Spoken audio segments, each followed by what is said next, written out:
Hi, this is your bestie in grief, Ashley. Welcome to the Calm Sphere podcast, your official go-to safe space where we talk about grief, healing, mental health, faith, and nervous system support in a way that feels honest, gentle, and most importantly, human.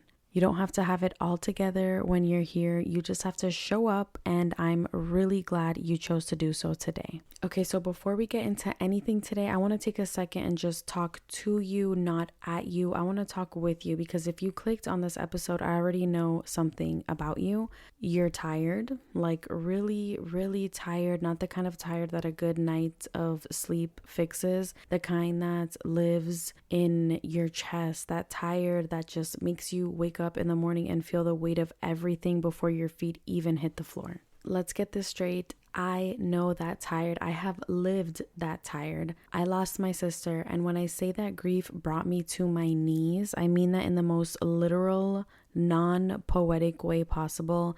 I mean hopelessness, worthlessness, waking up and genuinely not knowing how to want to be here anymore. I mean, losing my faith, losing my sense of self, losing the tiny thread of who I even was without her in this world. And here's what nobody really talks about when it comes to grief. Grief doesn't always look like crying in bed or not wanting to get up. Sometimes it looks like going out too much, drinking too much, and making decisions that don't feel like you at all, numbing yourself in any way you can find because feeling the actual pain of losing someone so close feels unbearable, like you can't survive that. I did all of that, and every single morning after, I woke up with so much shame about the decisions I was making that the grief and shame, it just piled on top of each other until I couldn't tell where one ended and the other began. And no one around me knew what to say. They would say things like God needed another angel, or time heals everything, or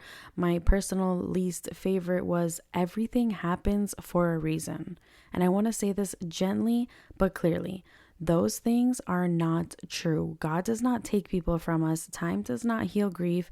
Time just puts more distance between you and the last moment you had with your person. That is not healing. That is just more absence. And everything happens for a reason. Like, come on.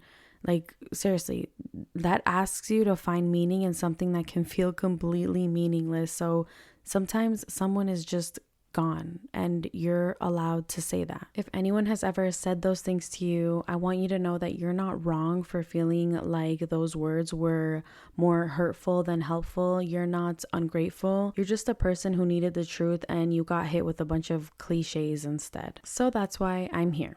That's why this podcast exists, and that's why today we are starting something that I genuinely believe is going to change the way you move through this. Over the past 3 years or so, I have been in the trenches of my own grief, doing the work, and I don't mean like the pretty Instagram version of healing. I mean like the messy, failing, trying again and again and falling apart and getting back up version of it. And what I learned through all of that is that grief without structure feels like a GPS that has no destination. It just keeps rerouting, and you never actually arrive anywhere. You just keep moving without knowing where you're going, and that was me for a long time. And what changed was not one big overnight moment. It was actually very slow. It was about a year of trying things and failing and trying again until something finally started to shift. And what changed was having an anchor, having a practice, having something I could come back to that helped me feel less lost. And this is exactly what I want to give you today. I want to hand you a GPS with an actual destination, and not a destination that erases your grief, but a destination that leads you back to yourself, your life, and the ability to breathe and feel and eventually one day live fully again while still honoring the person that you lost. This is the grief protocol, and today I am giving you the map. So here's what we're going to do together over the next several episodes. I'm going to walk you through 6 steps. 6, that's it. And each one builds on the last, which is why the order does matter.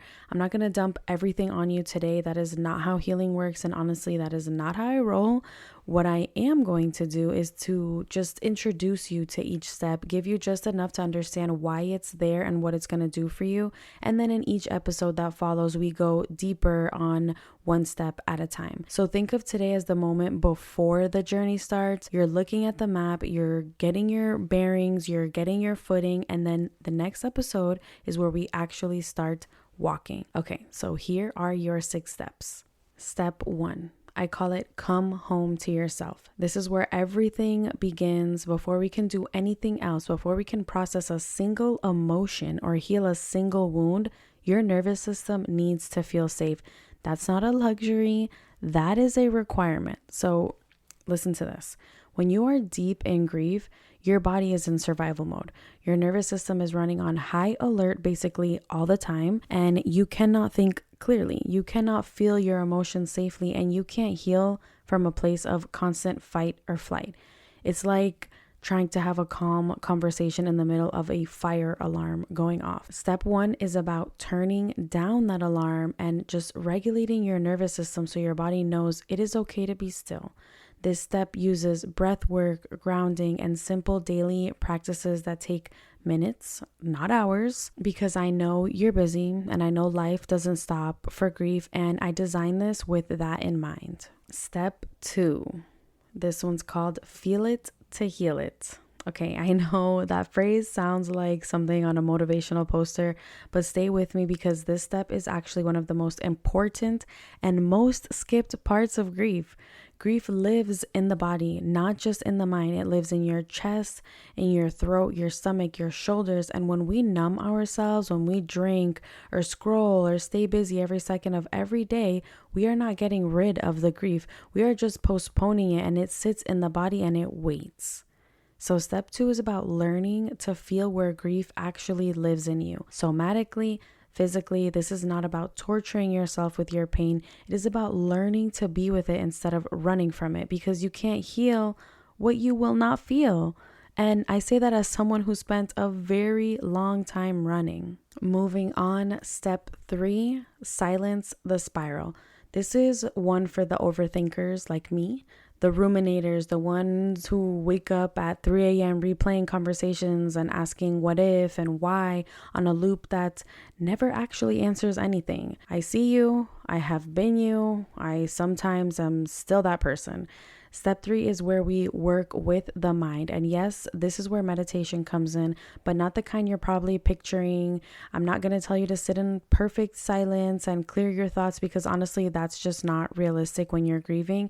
When you first start sitting still in grief, your brain goes into overdrive. You might actually feel more anxious before you feel calmer, and that's completely normal. That is your nervous system going, wait, we stopped moving? Now, what do we do with all of this? I'm going to walk you through what actually works: journaling, breath work, a style of meditation that meets you where you actually are. This step is about quieting the spiral enough that you can start to hear yourself again. All right, step 4, we are basically halfway there. Find your words. Grief needs a voice, and so many of us go through it completely silent because we do not know how to say what we are feeling, or we're afraid of burdening people, or we have tried to talk about it and the people around us didn't know how to hold it. So step 4 is about finding your words. This is about expression, about saying the unsayable, about learning how to articulate what you're carrying, whether that is through talking, writing, creating, or something else entirely. We're going to find a way that works for you, because something shifts when grief stops living only in your body and your mind and starts existing outside of you. When you can say, this is what I'm carrying, and have it heard, even if the only one hearing it at first is you. Ooh, step 5, let love in. This one is tender because grief can make us pull away from people, either because we do not want to be a burden, or because we've been let down before, or because being around people who are still living their normal lives when your world has completely changed can feel almost unbearable sometimes. But here is what I know to be true. Humans heal in relationship. That is a fact. We are not designed to carry this alone. We have, since ancient times, been running in packs. I've always had community behind us to support us. And while you don't need a huge crowd, you do need witnesses. You need at least one or two safe people or spaces where your grief can be seen and held. Step 5 is about learning how to let people in without losing yourself in the process, and how to ask for what you actually need, how to build and find the community that you need that surrounds your healing. Last one, step 6, my personal favorite, live for both of you. This is where everything lands. This is where everything comes together. This is the step that I think about every single day when it comes to my sister. The best way to honor someone we have lost is to live, to actually fully, intentionally live the life we still have, and not perfectly, not without grief or sadness, but with purpose, with presence, with the understanding that choosing to get better every single day is not a betrayal of your person. It is actually the greatest tribute you could ever give them. Step 6 is about integration, about what life looks like after you have done the work, about becoming someone who carries grief with them but is no longer buried under it or letting it rule their lives, about learning to live for both of you. And that is your map. 6 steps, 6 episodes, and we're going to walk through every single one together. Next episode, we are starting with step 1, come home to yourself. And I want you to come ready, because we're going to talk about your nervous system in a way that is going to make it just click for you. We're going to talk about why your body has been in survival mode and what to actually do about it. Simple, doable things you can start that same day. If you are someone who has felt like your anxiety has been through the roof since your loss, or like you can't relax even when nothing is technically wrong, or like your body just feels like off and wound up all the time, that episode is specifically for you. I will see you there. But before I let you go today, I want to say something directly to you. You are not grieving wrong. There is no wrong way to grieve. There is no timeline you are behind on. There is no version of this where you're supposed to be further along by now. You're exactly where you are supposed to be. And the fact that you showed up today, that you pressed play, that you are out here looking for something that might help, that is not a small thing. That is courage. That is love for yourself, even when loving yourself feels impossible. That is your person cheering you on from wherever they are. And you are not alone in this. I have been exactly where you are, lost, ashamed, hopeless, exhausted, and I am standing here on the other side of that, telling you that there is a way through, not around it, not over it, through it. And I'm going to walk through it with you, step by step, episode by episode, together. So let's wrap this up. If something here helped, that means your nervous system felt a little safe today. Follow the Calm Sphere podcast, please. Leave a 5-star review if you loved this episode, and tell me what you're taking with you. Remember, by listening, you are taking one step toward the life you deserve. I'll meet you right here next time.